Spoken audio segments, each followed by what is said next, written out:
So we were doing accounts theory, and which we have completed till chapter number 3. And today we'll be doing with chapter number 4, which is funds flow analysis. And we'll be doing this theory. Again, same like chapter number 3, this is also a practical chapter. And इसकी theory बहुत कम है, only 10 to 11 questions हैं इसके जो आपकी book में है, जो major questions बताए गए हैं. So we'll be doing the theory of those questions. I think this will cover our whole chapter. So let's start with this. So the first question is, what is fund flow statement? Examine its uses and significance for management. अब fund flow statement क्या होता है, right? Fund flow, funds means money, flow, flow means money कहाँ से आ रही है, कहाँ पे जा रही है, कैसे यूज हो रही है, कौन से रिसोर्सेज से हमें पैसे आ रहे हैं, वो कहाँ पे हम यूज कर रहे हैं, वो कैसे सारी चीजें चल रही हैं, that is fund flow. And उसकी जो स्टेटमेंट्स बनाई जाएंगी, that is fund flow statement. यानी कि source of money, use of money, or we can say application of money. ये हम चीजें देखेंगे. and basically the movement of money, right? so basically ये हम चीजें आज पढ़ेंगे इस चैप्टर में. so this will be gonna be very easy chapter, जिसमें सिर्फ हमने पैसों के बारे में देखने कि पैसे हमारे पास कहाँ से आते हैं, कहाँ पे यूज होते हैं. so एक ऐसा स्टेटमेंट है जो शो करता है the sources of and the application of the funds, यानी कि जो भी हमारे पास पैसा है वो कहाँ से आया है, वो कहाँ पे यूज हो रहा है during a particular period of business. So ये हाईलाइट करता है changes in the financial position. ये फाइनेंशियल पोजीशन की चेंज को हमें दिखाता है. And particular changes in the working capital. अब वर्किंग कैपिटल क्या होता है? Working capital means day to day life में जो हमारे एक्सपेंसेस यूज होते हैं, that is working capital. For example अगर मैं आपको इस चीज की एग्जाम्पल दूं तो I can give you example such as जैसे कि हमने बिल्स पे करना, शॉर्ट टर्म लोन्स हो गए, राइट? ओके, इजी एग्जाम्पल देती हूँ. रॉ मटेरियल खरीदना, सैलरीज पे करनी, इलेक्ट्रिसिटी बिल पे करना, स्टॉक मेंटेन करना, क्रेडिट देना, कस्टमर्स को उधार देना. ये डे टू डे एक्टिविटीज हैं हमारी, यानी कि डे टू डे एक्टिविटीज में हमारा पैसा यहाँ पे खर्च हो रहा है बेसिकली. सो उन चीजों को भी बताते हैं. एंड हमें हेल्प करता है कि हम कैसे फंड्स को और जनरेट कर सकते हैं. ये इनकम स्टेटमेंट की तरह प्रॉफिट पे एनालाइज नहीं करता, ये फंड की मूवमेंट पे एनालाइज करता है कि पैसों की मूवमेंट कैसे हो रही है. इसके की फीचर्स क्या है कि पहले तो ये एक बैलेंस शीट से दूसरी बैलेंस शीट के में फंड्स की मूवमेंट को बताता है. कहाँ पे पैसे लगे, कहाँ से आए, कैसे यूज हुए, कैसे हम इनको सही कर सकते हैं, कैसे पैसे यूज करना कम कर सकते हैं, सारी चीजें. लॉन्ग टर्म में फाइनेंशियल पोजीशन की बात करता है. क्या हम लॉन्ग टर्म में अपनी कंपनी को कहाँ पे देखते हैं, क्या हम लॉन्ग टर्म में कर्जेदार तो नहीं हो जाएंगे, हमारी कंपनी कर्जे में तो नहीं चल जाएगी, हम उधार पे कर देंगे. बैलेंस शीट दी जाएगी 2 पीरियड्स की, यानी कि 2018 और 2019 की सपोज बैलेंस शीट दी है, तो उसमें फंड्स मूवमेंट, यानी कि 2018 में हमारे पैसे कैसे यूज हुए थे और 2019 में कैसे यूज हुए वो देखेंगे. फिर हम इनको क्लासिफाई करेंगे, इनकी एप्लीकेशन देखेंगे, एंड डिसीजन मेकिंग में और फंड प्लानिंग में कैसे हेल्प करते हैं वो भी देखेंगे. सो हम स्टार्ट करते हैं यूजेस ऑफ द मैनेजमेंट से. पहला जाता है फाइनेंशियल प्लानिंग, यानी कि हमें फाइनेंशियल प्लानिंग करने में हेल्प करता है. Helps management plan capital requirements for the future expansion और ऑपरेशन. यानी कि अगर हमारे पास पैसे होंगे, अगर हमारे पास फंड्स होंगे, तो हम अपने बिजनेस को और ज्यादा एक्सपैंड कर सकते हैं, अपनी कंपनी को और ज्यादा ग्रो कर सकते हैं. तो ये फाइनेंशियल प्लानिंग में आता है. फंड मोबिलाइजेशन, यानी कि एक्सटर्नल एंड इंटरनल सोर्सेज बताते हैं फंड्स की, यानी कि हमारे पास पैसा कहाँ से आएगा. इन्वेस्टमेंट डिसीजंस, हम पैसों को कैसे इन्वेस्ट करें सो दैट हमारे पास और ज्यादा पैसे आए. प्रॉफिटेबल एरियाज में कैसे एलोकेट करें, यानी कि कैसे इन्वेस्ट करें. कंट्रोल ओवर एक्सपेंडिचर, हम अपने खर्चे कैसे कम करें सो दैट पैसा हमारे पास बना रहे. लिक्विडिटी असेसमेंट, यानी कि क्या हम अपनी लाइबिलिटीज को, हमारी जरूरतों को उन पैसों से, उन फंड से पूरा कर सकते हैं या नहीं, वो देखेंगे. एंड डिसीजन मेकिंग टूल, यानी कि हमें ये हेल्प करता है फंड्स फ्लो स्टेटमेंट कि हम अच्छे से डिसीजंस ले पाए. तो ये जो हमारा फंड्स फ्लो स्टेटमेंट है बेसिकली, यानी कि जिससे हमें पैसों का लेन देन, पैसों का आना जाना पता चलता है, उसे हम प्लानिंग कर सकते हैं। अगर हमारे पास पैसे हैं तो हम एक्सपैंड कर सकते हैं, फंड्स मोबिलाइज कर सकते हैं, internal sources, external sources, invest कहाँ पे करने पैसे वो देख सकते हैं, अपने खर्चों को कंट्रोल कर सकते हैं, अपनी लाइबिलिटीज को हम पूरा कर सकते हैं या नहीं हम वो देख सकते हैं, एंड हम डिसीजंस भी बना सकते हैं अगर हमारे पास पता होगा कि पैसे कहाँ से आ रहे हैं और कहाँ पे जा रहे हैं। ये हमें प्रोवाइड करते हैं complete picture about the financial stability. आज हमारे पास कितने पैसे हैं, इन फ्यूचर हमारे कहाँ पे पैसे यूज होंगे, and how to like financially हम अपनी जो बिजनेस है उसको कैसे स्टेबल कर सकते हैं। Helps in assessing solvency and liquidity, यानी कि सॉल्वेंसी और लिक्विडिटी को एक्सेस करने में हेल्प करता है। सॉल्वेंसी मीन्स हम अपना पैसा कब तक पे कर सकते हैं, क्या हमारी इतनी क्षमता है हमारी कंपनी की, हम अपना पैसा पे कर सकते हैं। और लिक्विडिटी मीन्स हम अपने शॉर्ट टर्म या लॉन्ग टर्म एक्सपेंसेस को कैसे पूरा कर सकते हैं। Show whether the profits are being converted into useful funds, यानी कि हमारे जो प्रॉफिट्स हैं उनको हम फंड्स में कन्वर्ट कर सकते हैं, यानी कि क्या हम उससे कहीं पे इन्वेस्ट कर सकते हैं, क्या हम उनका फायदा उठा सकते हैं फंड्स का। सो ये सारी चीजें हैं यूजेस की, right. And last one is its aid in efficient utilization of resources. हमारे पास जो भी रिसोर्सेज है, हमारी लेबर है, हमारी मशीनरी है, हमारी जो कैपिटल है, सो बेसिकली ये हमें हेल्प करता है एफिशिएंट यूटिलाइजेशन ऑफ रिसोर्सेज। इन रिसोर्सेज को हमें कैसे यूज करना है अच्छे तरीके से वो बताता है। फॉर एग्जाम्पल, अगर कंपनी की वर्किंग कैपिटल इंक्रीज हो जाए due to high receivables, the fund flow statements would show the application of the funds in the working capital, while issuance of the debentures would show the source of funds. For example, हमारी working capital increase होगी, हमारा rent भी है, हमारा labour के wages भी है, हमारी जो है मशीनरी पे खर्चे भी हैं, हमारे बहुत सारे खर्चे हैं, ये और ज्यादा बढ़ गए तो यानी कि इसमें हमारे फंड्स यूज हो जाएंगे। सो बेसिकली वो यही बोल रहे हैं, हमारे पैसे ऑब्वियसली इनमें यूज होंगे, रेंट देने में, लेबर को पैसे देने में, मशीनरी ठीक करवाने में, मशीनरी का काम करवाने में। सो बेसिकली ये वही बात कर रहे हैं। तो ये हमने सारा देखा फंड्स फ्लो स्टेटमेंट के बारे में।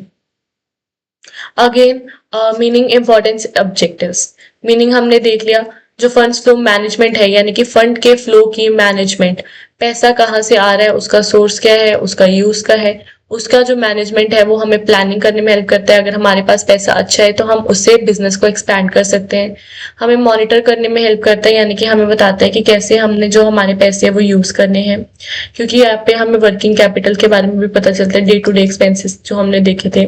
फिर ये inflow and outflow of money, same जो मैंने बताया ये इनफ्लो या आउटफ्लो, ठीक है, उसके बारे में बताते हैं। एंड कंपनी का मेन गोल है एक श्योर करना कि हमारे पास एडिक्वेट फंड्स हैं, सो दैट हम अपने इन्वेस्टमेंट पर्पस को, हम अपनी कंपनी को अच्छे से चला पाए। इंपॉर्टेंस हमने ऑलरेडी देख ली, ये लिक्विडिटी इंश्योर करता है, अवॉइड्स आइडल फंड्स, यानी कि हम अगर हमारे पास पैसे हैं तो वो ऐसे ही ना पड़े, हम उनको इन्वेस्ट करें। फाइनेंशियल प्लानिंग करता है, खर्चों को कम करता है, यानी कि हमें इससे पता चल जाता है बेसिकली कि क्या हमारे अननेसेसरी खर्चे हैं। ये रिसोर्सेज को ऑप्टिमाइज करने में हेल्प करता है और सपोर्ट करता है स्ट्रेटेजिक डिसीजंस। यानी कि अगर सपोज हमने अपना सोचा है कि हमने अपने बिजनेस को एक्सपैंड करना है, यानी कि हमने अपनी बिजनेस की एक और ब्रांच खोलनी है, तो हमें कैसे पता चलेगा कि हम खोल सकते हैं या नहीं, हम अपने फंड्स फ्लो स्टेटमेंट को देखेंगे, राइट। सो ये थे सारे इंपॉर्टेंस। फिर आ जाते हैं objectives. Maintain adequate working capital. अगर हम फंड्स फ्लो स्टेटमेंट बनाएंगे तो हमें पता चलेगा कि हमारी क्या जरूरतें हैं, हमने कहाँ पे पैसे हमारे यूज हो रहे हैं, कहाँ पे हमारे पैसे और यूज होंगे। लॉन्ग टर्म सॉल्वेंसी, हम लॉन्ग टर्म ऑब्लिगेशंस यानी कि लॉन्ग टर्म लाइबिलिटीज को हम पूरा कर सकते हैं या नहीं। अगर हमने किसी से उधार लिया है या हमने लोन लिया है, उसको हमने रीपे करना है, तो क्या हम वो कर सकते हैं या नहीं। फोरकास्टिंग फंड रिक्वायरमेंट, यानी कि हमारे पास अगर फंड्स ज्यादा हैं, हमारे सोर्सेज अच्छे हैं, हमें फंड्स आ रहे हैं, तो हम अपने बिजनेस को एक्सपैंड कर सकते हैं।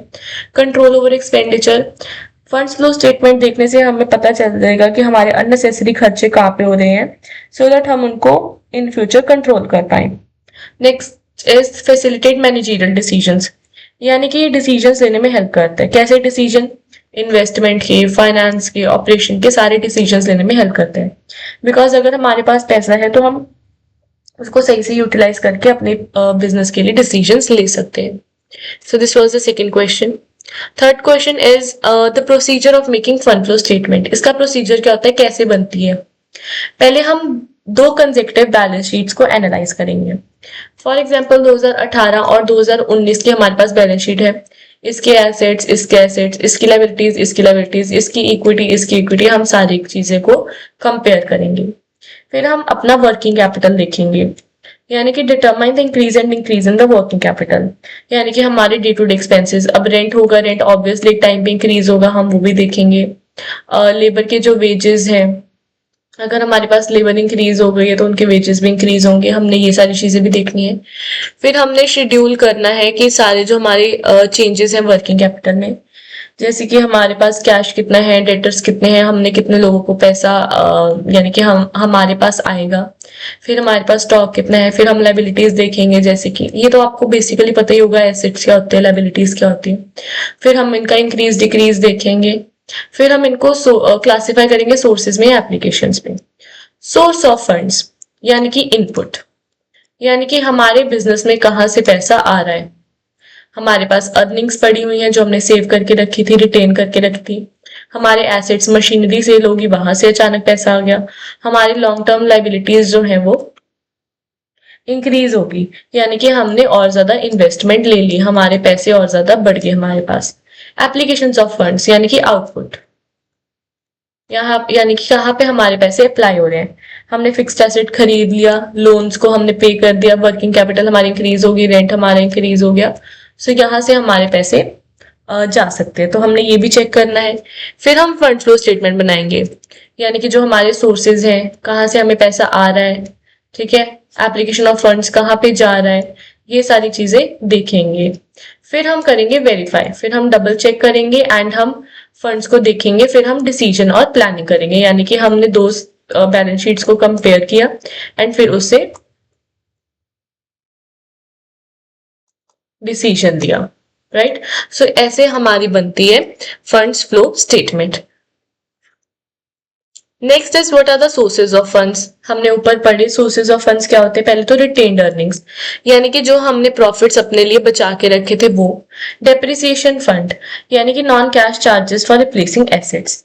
अब कई बार क्या होता है, जब हमारे बिजनेस पे कोई भी मशीनरी पड़ी रहती है, ठीक है, अब हम सोचते हैं कि यार ये मशीनरी ना एक टाइम पे आके खत्म हो जाएगी, किसी काम की नहीं रहेगी, तो हमें तब न्यू मशीनरी लेनी पड़ेगी। तो हम आज से थोड़े थोड़े पैसे जमा करने शुरू कर देते हैं, सो दैट इन फ्यूचर हम न्यू मशीनरी ले पाए।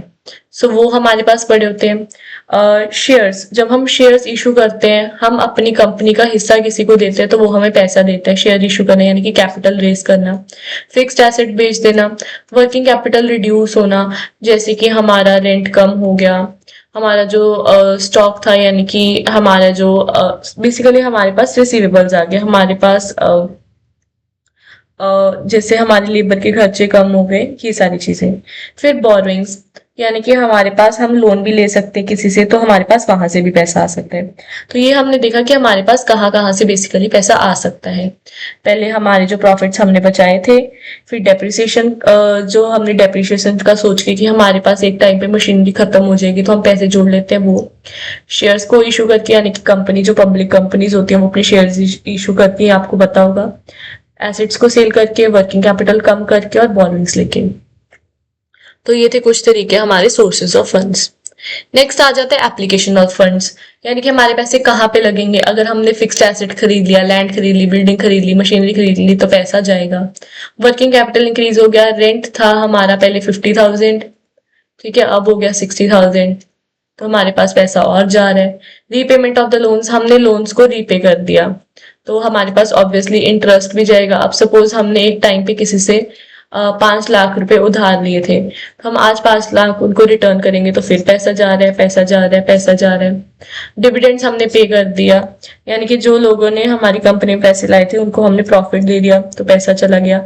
एक्सपेंशन कर दी, हमारा बिजनेस पहले छोटा था, फिर हमने एक्सपेंड करके बड़ा कर दिया, तो पे हमारे पैसे लग गए।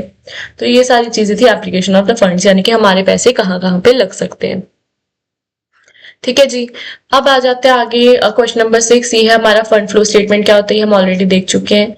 इसका यूज ये हमें प्लानिंग करने में हेल्प करता है, हमारे एक्सपेंडिचर को कंट्रोल करता है, डिसीजंस बनाने में हेल्प करता है एंड लिक्विडिटी असेसमेंट करता है। ये तीनों पॉइंट हम देख चुके हैं। अब हम देखते हैं लिक्विडिटी असेसमेंट, यानी कि ये हमें operational and long term obligations में हेल्प करता है। हमने चैप्टर 3 में भी सारा लिक्विडिटी के बारे में पढ़ा, यानी कि अगर सपोज हमने किसी से पैसे लिए हैं तो हमने उसको वापस भी करने हैं, तो वो जो पैसे हम वापस कर सकते हैं या हम नहीं कर सकते, ये काम बताने का है लिक्विडिटी असेसमेंट का। तो फंड फ्लो स्टेटमेंट हमें वहां पे भी हेल्प करती है, और ये प्रॉफिट वर्सेस फंड एनालिसिस भी करती हैं, यानी कि ये हेल्प करती है मैनेजर्स को अंडरस्टैंड करने में why profits may not result in the cash flow. For example, एक कंपनी में प्रॉफिट शो हो रहा है बट फंड सफिशिएंट नहीं है, बिकॉज हमारे जो fund flow analysis highlight this issue, यानी कि हमारा जो फंड फ्लो एनालिसिस है, यानी कि फंड फ्लो स्टेटमेंट जिसको हम बोल सकते हैं, वो हमारा ये इशू एनालाइज कर सकता है। यानी कि ये बताता है कि प्रॉफिट्स कितने हैं और हमारे फंड्स कितने हैं जो कि हम इन्वेस्ट कर सकते हैं। आगे आ जाता है distinguish between balance sheet and fund flow statement, और fund flow statement and income statement. अब पूरी मैनेजमेंट अकाउंटिंग में हमने दो चीजें पढ़ी हैं, बैलेंस शीट और पीएनएल, ठीक है, यानी कि इनकम स्टेटमेंट। और अब हमने एक नया पढ़ लिया जो कि है फंड फ्लो स्टेटमेंट। तो हमने बेसिकली इनको कंपेयर करना है, इनको भी और इनको भी, ठीक है जी। तो पहला जाता है बैलेंस शीट। बैलेंस शीट जो है वो फाइनेंशियल पोजीशन बताती है। हमारी funds flow statement, financial position आपको पता ही होगा कि हमारी कंपनी किस पोजीशन पे खड़ी होती है इस टाइम पे। ये हमें बैलेंस शीट बताती है। हमने +1 में, +2 में, फिर बीबीए में, सब में पढ़ा होगा, बीकॉम में, ठीक है। तो ये तो आपको पता ही होगा कि जो हमारी बैलेंस शीट है वो फाइनेंशियल पोजीशन बताती है हमारी। फिर जो हमारी फंड फ्लो स्टेटमेंट है वो हमारे पास पैसा कहाँ से आ रहा है एंड कहाँ से जा रहा है, already explain sources and uses, ठीक है, वो बताता है। इनकम स्टेटमेंट उसका नाम भी पीएनएल है, तो ये हमें प्रॉफिट एंड लॉस के बारे में बताता है। बैलेंस शीट अगर आपने कभी बनाई होगी तो आपको पता होगा कि वहाँ पे हम एसेट्स लिखते हैं, लायबिलिटीज लिखते हैं, लिक्विडिटी लिखते हैं। जो फंड फ्लो स्टेटमेंट में है उसमें हम मूवमेंट ऑफ फंड लिखते हैं, और पीएनएल में हम खर्चे और हमारा रेवेन्यू देते हैं। Balance sheet 31 March 2025 as of a date, यानी कि उस पर्टिकुलर डेट में बनती है। फंड फ्लो, क्योंकि ये फ्लो का कंसेप्ट है, ये फ्लो हो रहा है तो ओवर अ पीरियड, और इनकम स्टेटमेंट भी ओवर अ पीरियड, यानी कि फॉर एग्जांपल 1 दिसंबर टू 1 जनवरी टू 31 दिसंबर, ओवर अ पीरियड हो गया ना यूज। ये हमें फाइनेंशियल स्टेबिलिटी बताता है, ये हमें फंड मैनेजमेंट बताता है, और ये हमें प्रॉफिटेबिलिटी बताता है। बैलेंस शीट में सारे एसेट्स एंड लाइबिलिटीज बताए जाते हैं। जो हमारा फंड्स फ्लो स्टेटमेंट है वहां पे फंड्स के बारे में बताया जाता है, एंड जो हमारा पीएनएल वहां पे हमें रेवेन्यूज एंड एक्सपेंसेस के बारे में बताया जाता है। ये हमने पॉइंट ऑलरेडी ऊपर कवर कर लिया है। फॉर एग्जाम्पल, हमारी बैलेंस शीट में कैश इतना है, लोन इतना है। फंड्स फ्लो स्टेटमेंट में हम लिखते हैं सेल ऑफ मशीनरी, हमारे पास मशीनरी सेल होगी, हमारे पास पैसा आ गया। और पीएनएल स्टेटमेंट में देखें तो हम अपने रेवेन्यूज एंड एक्सपेंसेस को लिखते हैं, राइट। सो ये जस्ट एक बेसिक डिफरेंस था। ये तो सब मतलब लाइक आपको मीनिंग से समझ में आ जाता है, बिकॉज बैलेंस शीट हमने ऑलरेडी कितनी बारी कर चुके हैं हम, +1 +2 में, देन हम अपनी ग्रेजुएशन में। पीएनएल स्टेटमेंट भी हम कितनी बारी कर चुके हैं। फंड फ्लो स्टेटमेंट आपके लिए नया था, तो वो हमने ऊपर पढ़ लिया कि फंड फ्लो स्टेटमेंट यानी कि पैसा कहाँ से आ रहा है, कहाँ पे जाएगा, ठीक है। तो वो सारी चीजें, तो इसलिए हमारे लिए कंपेयर करना इजी हो गया। I hope it's clear to you. Next question is explain briefly the steps followed in preparing a funds flow statement। ये भी हम ऑलरेडी ऊपर कर चुके हैं, कैसे हमने अपनी फंड फ्लो स्टेटमेंट बनानी है। Next is retained earnings and the allowance for depreciation are the two primary sources of the funds। Retained earnings and allowance for depreciation, ये मैं ऑलरेडी आपको ऊपर करवा चुकी हूँ। रिटेन्ड अर्निंग्स जो भी हम अपने जो प्रॉफिट्स हैं, वो जब हम अपने प्रॉफिट्स बचा के रखते हैं उनको बोलते हैं रिटेन्ड अर्निंग्स। तो अगर हमने प्रॉफिट्स बचा के रखते हैं तो ऑब्वियसली हमारे बिजनेस में पैसा है, वही वो बता रहे हैं। Profits kept in business provide internal funds for the investment और repayment of debts. For example, हमारे पास 2019 में प्रॉफिट हुआ था, वी कैन से 50 lakhs का, ठीक है। तो उसमें से हमने क्या किया, उसमें से हमने 10 लाख रुपए बचा के रख लिए, बाकी हमने यूज कर दिए। ठीक है। अब 2020 में क्या हुआ कि हमें डेट लेना पड़ गया। ठीक है। उधार हमारा था 5 लाख का। ठीक है। उधार हमारा था 5 लाख का। तो हमने क्या किया, ये जो 10 लाख थे ये हमने यहाँ पे यूज कर लिए। सो ये होती है रिटेन्ड अर्निंग्स, यानी कि जो भी पैसा हमने अपने प्रॉफिट से बचा के रखा है वो हम इन फ्यूचर यूज कर सकते हैं। नेक्स्ट आ जाता है अलाउंस फॉर डेप्रिसिएशन। इसमें मैंने आपको ऊपर ही बताया था कि हमारी जो मशीनरी वाला मैंने आपको एग्जाम्पल बताया था, मैं आपको दिखा देती हूँ। हाँ जी, ये मैंने आपको बताया था ना कि हमारी जो मशीनरी थी वो हमें पता था कि एक टाइम पे आके हमें नहीं लेनी पड़ेगी। क्योंकि वो मशीनरी महंगी थी तो हमने सोचा कि हम अभी से पैसे जोड़ने शुरू कर देते हैं। पर बाई चांस क्या हुआ कि हमें उन पैसों की जरूरत पड़ गई, हमें कुछ पैसों की जरूरत पड़ गई। तो हम क्या करेंगे कि जो मशीनरी के लिए हमने पैसे बचाए थे वो हम अब यहाँ पे यूज कर लेंगे। ये थे बोथ इंटरनल, यानी कि हमने किसी से उधार नहीं लिया, हमने विद इन द बिजनेस जो थे वो हमने जो है वो अपने पैसों के सोर्स बना लिए। Right. What is the cost for change in the working capital? Working capital यानी कि रेंट, लेबर वेजेस, एक्सपेंसेस, ये हमारे कैसे चेंज होते हैं? एसेट्स में इंक्रीज या डिक्रीज होना, इन कैश, इन्वेंट्री, डेटर्स, इनमें चेंज आना, लाइबिलिटीज में चेंज आना, प्रॉफिट एंड लॉस में चेंज आना, कैपिटल इंजेक्शन, इंजेक्ट मीन्स अंदर जाना, यानी कि कैपिटल आना, या डिविडेंड को हमने पे करना, डिविडेंड को पे करके पैसा जाता है, कैपिटल लाके पैसा अंदर आता है, बिजनेस को बढ़ाना, पैसा बाहर चले गया।